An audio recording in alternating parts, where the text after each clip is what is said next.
بسم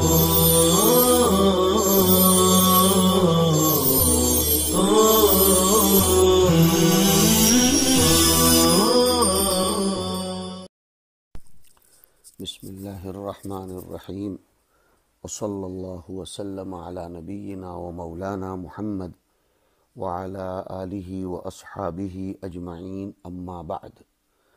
کتاب الزینت کا ترجمۃ الباب ہے الزعفران، زعفران کا استعمال بطور رنگ کے، بطور زینت کے کرنا۔ دیکھو، زعفران جس کو انگلش میں سیفرون کہا جاتا ہے، کیسر بھی کہتے ہیں، جیسے آئس کریم کے فلیورز میں کیسر پستہ آئس کریم، اور یہ کشمیر، ایران اور سرد ممالک میں، سرد علاقوں میں ایک قسم کی اس کی کھیتی ہوتی ہے، بہت زیادہ مہنگا ہوتا ہے۔ اس کو دودھ میں ڈال کر پینا، کھانا پکانے میں استعمال کرنا، کھانے میں استعمال کرنا، اس میں تو کسی کو کوئی کلام نہیں ہے۔ مرد، عورت، بڑے بوڑھے، بچے، سبھی اس کو کھانے پینے کے لیے استعمال کر سکتے ہیں۔ لیکن یہاں مسئلہ چل رہا ہے از قبیل زینت استعمال کرنے کا، اس کا کلر استعمال کرنا، کیسریا کلر جس کو بولتے ہیں۔ چنانچہ دیکھیے، روایت محمد ابن علی ابن میمون کے حوالے سے آ رہی ہے کہ ان ابن عمر رضی اللہ عنہما کان یصبغ ثیابہ بالزعفران فقیل له فقال کان رسول اللہ صلی اللہ علیہ وسلم یصبغ۔ حضرت عبداللہ ابن عمر رضی اللہ تعالی عنہما اپنے کپڑوں کو زعفرانی رنگ سے رنگتے تھے۔ ان سے کسی نے دریافت کیا تو فرمانے لگے کہ اللہ کے رسول صلی اللہ علیہ وسلم بھی استعمال فرماتے تھے اور اس طرح رنگتے تھے۔ سمجھ میں آیا کہ زعفرانی رنگ کپڑوں میں استعمال کرنا یہ جائز ہے۔ اس کے بعد کا ترجمۃ الباب ہے العنبر۔ یہ عنبر بروزن فنعل، بہت اچھی مشہور و معروف خوشبو کا نام ہے۔ اس کو مذکر مؤنث دونوں طرح استعمال کیا جاتا ہے۔ شعراء اردو مشک و عنبر کا لفظ بکثرت استعمال کرتے ہیں، جیسے مشک عربی میں جس کو مسک چھوٹی سین سے بولا جاتا ہے، وہ ایک معروف خوشبو ہے، ویسے عنبر بھی ایک بہت مشہور خوشبو ہے، بڑی مہنگی دستیاب ہوتی ہے۔ اہل عرب اس کو استعمال کرتے ہیں اور ہمارے یہاں بھی بہت سے لوگ اس کو استعمال کرتے ہیں، بالخصوص متمولین حضرات۔ اور یہ بھی عطور ہوں، عطریات، ان کا شمار بھی زینت میں ہوتا ہے، اس لیے اس کو یہاں ذکر فرما رہے ہیں۔ روایت ابو عبیدہ ابن ابی الصفر کے حوالے سے آ رہی ہے کہ سألت عائشہ رضی اللہ عنہا اکان رسول اللہ صلی اللہ علیہ وسلم یتطیب، کیا حضور صلی اللہ علیہ وسلم خوشبو استعمال فرماتے تھے؟ قالت، حضرت عائشہ نے فرمایا کہ نعم، جی ہاں، بذکارۃ الطیب، اور ذکارۃ الطیب کی تفسیر آئی المسکی والعنبری۔ حضور اکرم صلی اللہ علیہ وسلم ضرور خوشبو استعمال فرماتے تھے، لیکن ایسی خوشبو جو مذکروں کے مناسب ہو، جو مردوں کے مناسب ہو، جیسے مشک و عنبر، عود وغیرہ۔ ذکارۃ الطیب یعنی ما یصلح للرجال، جو مردوں کے مناسب ہو۔ اسی لیے ایک روایت میں آیا کہ کانوا یکرہون المؤنث من الطیب ولا یرون بذکورتہ بأسا، تو خوشبو خود مذکر مؤنث نہیں ہوتی، لیکن خوشبو کو مردوں کے شایان شان ہونا یہ ہے ذکارت الطیب۔ مرد کی خوشبو ایسی ہونی چاہیے جس کی خوشبو پھڑکتی ہو، جس میں خوشبو خوب آتی ہو، اس میں کلر نہ ہو، اس کو کہتے ہیں۔ تو ذکورت الطیب یا ذکارت الطیب کہتے ہیں ما لا لون نہ ینفذ، جس کا بھڑکدار رنگ نہ ہو، اور مؤنث طیب اس کو کہتے ہیں جس میں رنگ تو ہو لیکن خوشبو زیادہ نہیں ہونی چاہیے۔ اسی لیے آگے بہترین ترجمۃ الباب کے ذریعے اس کی مزید تشریح و تفسیر کر رہے ہیں کہ الفصل بین طیب الرجال و طیب النساء، مردوں کی اور عورتوں کی خوشبو کے درمیان فرق ہونا چاہیے۔ ابھی ہم نے سمجھایا تھا کہ مردوں کی خوشبو وہ ہوتی ہے جس میں بو تو ہو لیکن اس کا کلر پوشیدہ ہو۔ مرد کلر کا اہتمام نہیں کرتا، مرد کلروں پر مرتا مٹتا نہیں ہے۔ کلر استعمال کرنا، میچنگ ڈھونڈنا اور کلرنگ کپڑوں کے پیچھے پڑنا یہ عورتوں کا کام ہے۔ اس لیے لون کا ظہور اگر ہو، کلر کا ظہور ہو، تو یہ عورتوں کے ساتھ اس میں مشابہت پائی جاتی ہے، اس سے بعد و اجتناب ضروری ہے۔ ہاں، عورتوں کی خوشبو میں ظہور لون یہ مستحسن ہے، لیکن ظہور ریح یہ مستحسن نہیں ہے، اس لیے کہ ریح کے، خوشبو کے پھڑکنے اور بھڑکنے اور زیادہ ظاہر ہونے سے مردوں کے فتنے میں مبتلا ہونے کا بہت زیادہ اندیشہ رہتا ہے۔ روایت احمد ابن سلیمان کے حوالے سے عن ابی ہریرہ رضی اللہ عنہ قال قال رسول اللہ صلی اللہ علیہ وسلم طیب الرجال ما ظہر ریحہ وخفی لونہ وطیب النساء ما ظہر لونہ وخفی ریحہ۔ اس پر ابھی گفتگو ہم نے کر لی۔ اس کے بعد روایت ہے محمد ابن علی ابن میمون الرقی کے حوالے سے عن ابی ہریرہ رضی اللہ عنہ عن النبی صلی اللہ علیہ وسلم قال طیب الرجال ما ظہر ریحہ وخفی لونہ وطیب النساء ما ظہر لونہ وخفی ریحہ۔ جب خوشبو کا بیان چل رہا ہے تو اب ایک بحث چھیڑ رہے ہیں، سب سے اچھی پاکیزہ خوشبو کون سی ہوتی ہے، کون سی خوشبو زیادہ تر استعمال کرنی چاہیے۔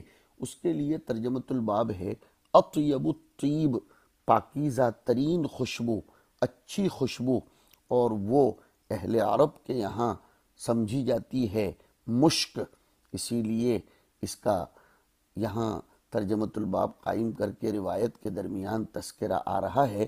عبد الرحمن ابن محمد ابن سلام کے حوالے سے روایت ہے عن ابی سعید الخدری رضی اللہ عنہ قال قال رسول اللہ صلی اللہ علیہ وسلم ان امرأة من بنی اسرائیل اتخذت خاتما من ذهب حشته مسکن، کہ بنی اسرائیل کی ایک عورت نے سونے کی انگوٹھی بنوائی اور اس میں مشک بھرا، حشا بھرنا، اس میں مشک بھرا، ملأتہ بالمسک۔ قال رسول اللہ صلی اللہ علیہ وسلم، حضور نے فرمایا هو اطیب الطیب، یہ تو بہت زیادہ بہترین اور پاکیزہ خوشبو ہے۔ یہ مشک اصل میں ہرن کی ناف میں سے نکلتا ہے۔ بعض ہرن ہوتے ہیں جنگل میں جن کی ناف میں سے مشک نکلتا ہے، اور یہ دیرپا ہوتا ہے، بگڑتا بھی نہیں ہے، بلکہ جتنا پرانا ہوتا چلا جائے اس میں سے اتنی ہی زیادہ خوشبو آتی ہے۔ حضور پاک علیہ السلام نے اس کو اطیب الطیب ارشاد فرمایا۔ اس کے بعد کا ترجمۃ الباب ہے التزعفر والخلوق، التزعفر زعفران کا استعمال کرنا، اور الخلوق یعنی یہ بھی ایک قسم کی خوشبو آتی ہے زعفران وغیرہ سے ملا کر، بہت سی خوشبوئیں ملا کر پھر اس کو مجموعہ بنا جاتا ہے، اور زیادہ تر وہ سرخ اور زرد رنگ کی ہوتی ہے۔ بعض حدیثوں میں اس کی اباحت آئی ہے اور بعض حدیثوں میں اس کی ممانعت آئی، لیکن ممانعت والی روایتیں اکثر اور اثبت ہیں، اس سے منع اس لیے کیا گیا ہے کہ وہ عورتوں کی خوشبو ہے اور عورتیں زیادہ تر اس کو استعمال کرتی ہیں، اور ظاہر بات یہی ہے کہ ممانعت کی روایتوں نے اباحت کی روایتوں کو منسوخ کر دیا ہے۔ مصنف رحمۃ اللہ علیہ نے تزعفر کا ترجمۃ الباب یہاں لگایا ہے اور خلوق کا بھی، لیکن مجتبہ میں تزعفر کی حدیث کو نقل نہیں فرمائی، اور ترجمۃ الباب میں التزعفر للرجال یہ لفظ استعمال فرمایا ہے۔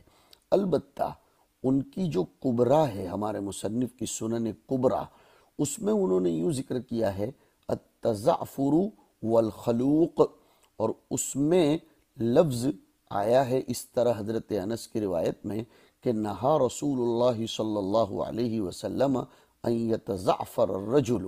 اب ہماری اس کتاب جس کو ہم مجتبہ بھی کہتے ہیں، ذخیرۃ العقبہ فی شرح المجتبہ، جو اس کی مشہور شرح ہے عربی میں، اس میں دیکھیے روایت محمد ابن منصور کے حوالے سے کہ عن ابی ہریرہ رضی اللہ عنہ قال جاء رجل الى النبی صلی اللہ علیہ وسلم به ردع من خلوق، ایک صحابی حضور پاک صلی اللہ علیہ وسلم کی خدمت میں تشریف لائے، ان پر خلوق آلودہ کپڑا انہوں نے پہن رکھا تھا، یا وہ خلوق آلودہ تھے یا خلوق میں لت پت تھے۔ ردع ای اثر، ہم ترجمہ کریں گے وہ خلوق میں، یعنی خلوق جو خوشبو کا نام ہے اس میں لت پت تھے۔ فقال له النبی صلی اللہ علیہ وسلم، حضور پاک علیہ السلام نے ارشاد فرمایا ان سے، اذهب فنحک ہو، چلے جاؤ اور اس کو ختم کر کے آؤ، اس کو مٹا دو، اس کو اڑا دو، اس کو اپنے بدن سے ختم کر دو، خوب دھو لو اور اس کے اثرات کو بھی ختم کر دو۔ ثم اتاہ، پھر وہ تشریف لائے، فقال، حضور نے پھر فرمایا اذهب فنحک ہو، ثم اتاہ فقال اذهب فنحک ہو ثم لا تعد، اب دوبارہ کبھی بھی مت لگانا۔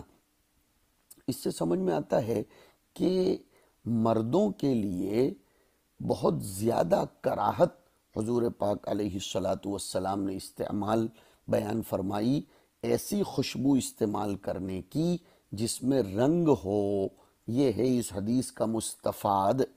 اس کے بعد کی روایت محمد بن عبد الاعلیٰ کے حوالے سے عن عطاء بن السائب قال سمعت ابا حفص بن عمرو وقال على اثره يحدث عن يعلى بن مرة انه مر على النبي صلی اللہ علیہ وسلم وهو متخلق، ان کا گزر حضور پاک علیہ السلام کے پاس سے ہوا درا حالے کہ آپ نے خلوق لگایا ہوا تھا۔ فقال له، حضور نے دریافت فرمایا، هل لك امرأة، کیا تمہاری بیوی ہے، تم نے شادی کر رکھی ہے؟ قلت لا، میں نے عرض کیا کہ نہیں۔ قال فاغسلہ، فرمایا اس کو دھو دو، ثم اغسلہ، پھر اچھی طرح دھو لو، اس کے اثرات کو بھی مٹا دو، ثم لا تعد، اور پھر دوبارہ اس کو استعمال مت کرنا۔ اس حدیث کے درجے پر البتہ کلام کیا گیا ہے کہ یہ حدیث ضعیف ہے، اس لیے کہ اس میں ایک راوی آئے ہیں ابو حفص ابن عمرو، یہ ضعیف راوی ہیں محدثین کرام علیہم الرحمہ کے نزدیک۔ ان کا نام ہے عبداللہ ابن حفص یا حفص ابن عبداللہ، مجہول راوی ہیں، ان سے سوائے عطاء ابن سائب نے کسی سے بھی نقل نہیں کیا ہے، اور اسماء الرجال کے فن والوں نے ان کے باب میں فرمایا ہے، جیسے علی ابن مدینی ایک جگہ کہتے ہیں کہ عبداللہ ابن حفص لا نعرفہ، اور اسی طریقے سے یحییٰ ابن معین سے یہ بھی مروی ہے کہ شیخ لا اعرفہ، اور ابن عدی کہتے ہیں وَأَنَا أَيْضًا لا اعرفہ۔ اس طریقے سے علماء رجال نے ان کے باب میں مجہول ہونے کا قول اختیار فرمایا ہے، ان کو علماء مجہول فرماتے ہیں۔ تو اس اعتبار سے یہ روایت مجہول راوی سے مروی ہونے کی بنا پر ضعیف کہی جائے گی۔ روایت آپ کے سامنے ہے، اس کے بعد روایت محمود ابن غیلان کی ان یعلا بن مرۃ ان رسول اللہ صلی اللہ علیہ وسلم ابصر رجلا متخلقا قال اذهب فاغسله ثم اغسله ولا تعد۔ اس کے بعد کی روایت بھی ہے محمد ابن مثنیٰ کے حوالے سے ان رجل ان یعلا نحوہ۔ اب ذرا دیکھیں گے آپ امام نسائی کیا گرفت کر رہے ہیں۔ خالفہ سفیان رواہ عن عطاء بن السائب عن عبداللہ بن حفص عن یعلا۔ مصنف اس روایت کو لا کر ایک اختلاف بیان کرنا چاہتے ہیں حدیث میں۔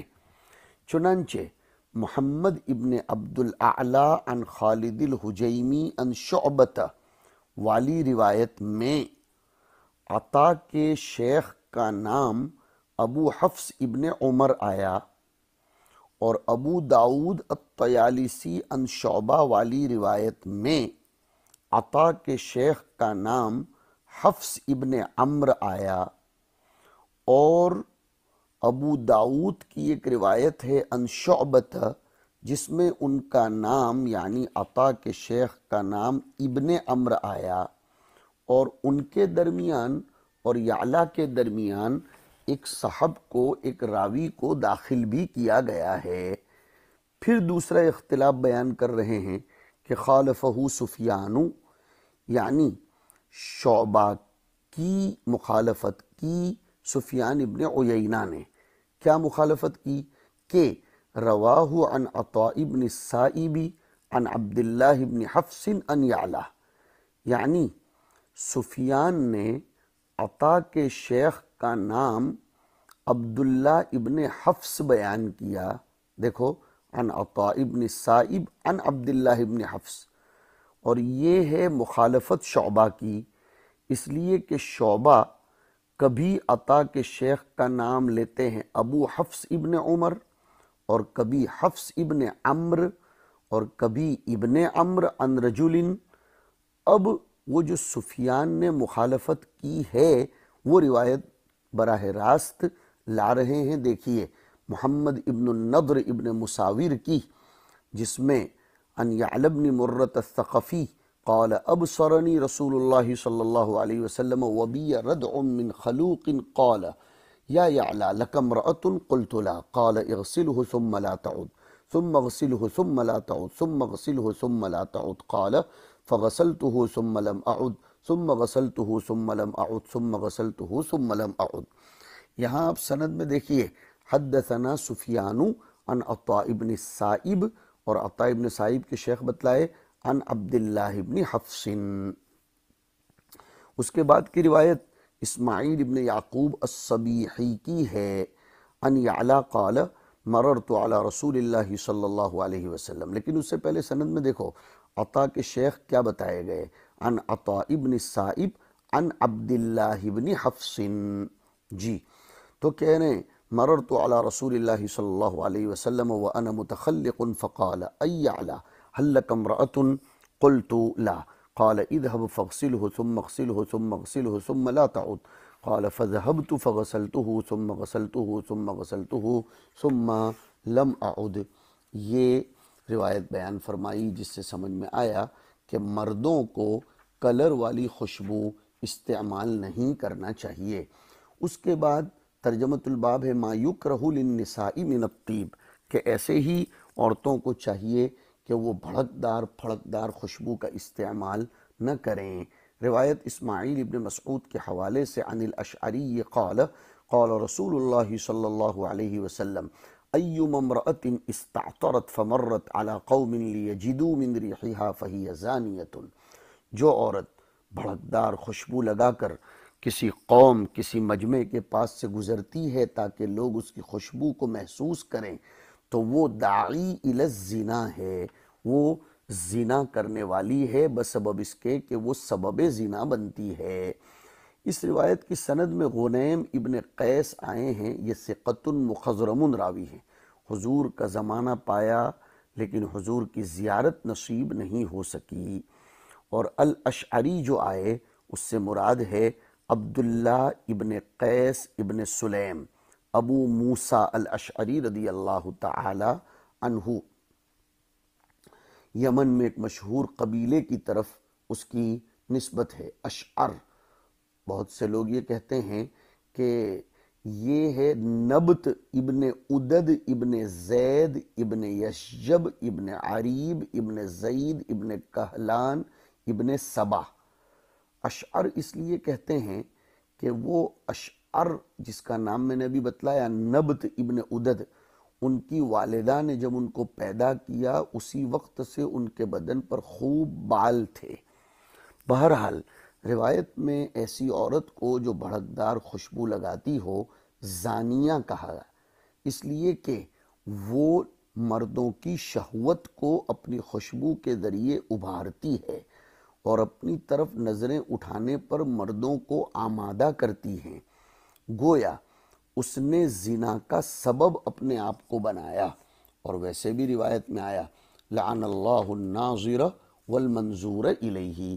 اس روایت سے سمجھ میں آیا جو چیز گناہ کا سبب بنتی ہو اس کو بھی گناہ قرار دیا جائے گا، سبب زنا کو بھی زنا ہی کہا جائے گا۔ اللہ رب العزت حفاظت فرمائے اور ہمیں اپنے معاشرے کی اصلاح کرنے کی توفیق اور فکر نصیب فرمائے۔